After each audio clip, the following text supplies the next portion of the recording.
My name is Debbie Reynolds. They call me the Data Diva. Today I want to talk about data privacy and the global privacy control.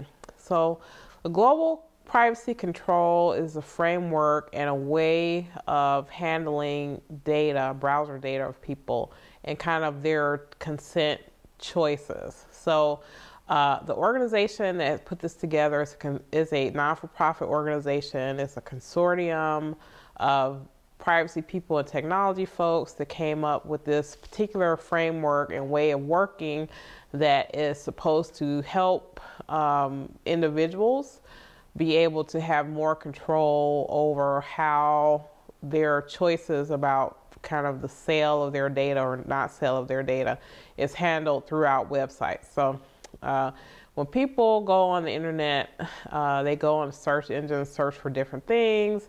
As they search through different websites, if they want to make changes to how their consent is handled or how their data is handled, they may have to, for every single website, go in and make choices, right?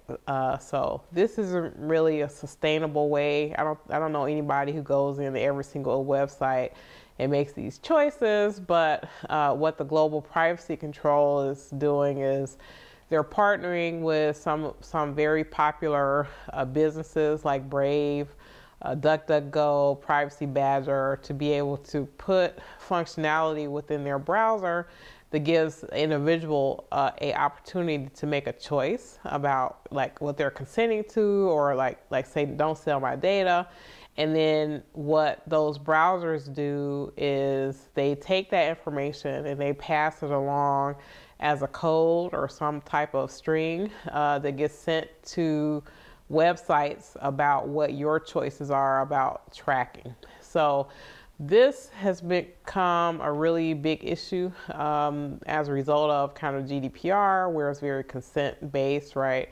And then also the CCPA or CPRA in California requires that websites have some ways to have people kind of be able to opt out of certain types of advertising. So the purpose behind the global privacy control is to help, well, twofold. It's to help individuals be able to make choices without having to go to every single website and sort of interact and make those choices individually.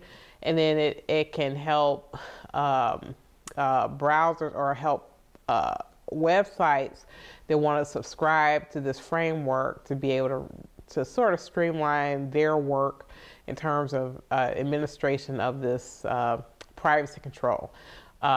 So companies don't have to do this.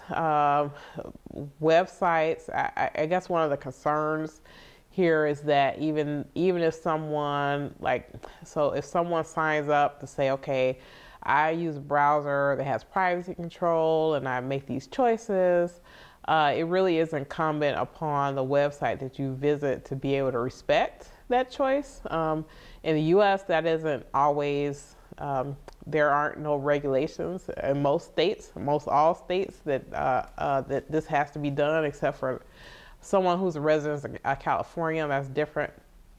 So, I think, it remains to be seen how well this rollout goes. I think people were interested that they thought, for example, that the Apple will probably sign on to this global privacy control, and they haven't yet. People aren't sure about that, but I know that currently there's litigation going on in Europe related to a similar framework made by the Interactive Advertising Bureau of Europe, the IAB.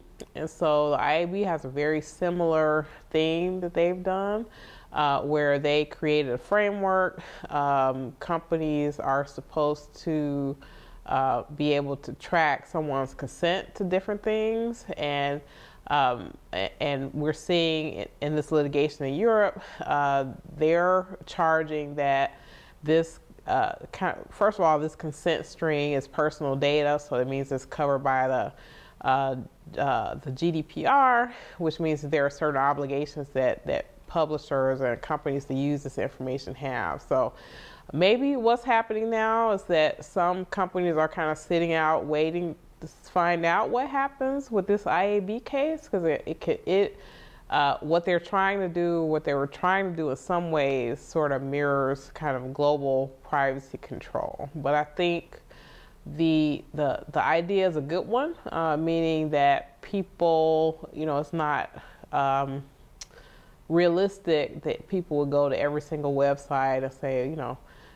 make adjustments to cookies and different things like that. So I think looking at ways to help individuals anyway, to be able to make those choices and make those choices stick, I think I'm highly inclined to agree with the way that they're doing it, and I hope to see a lot more movement towards making things easier for consumers to make choices and be able to opt out if they're not in agreement with what's happening with their data. That's it. Thank you.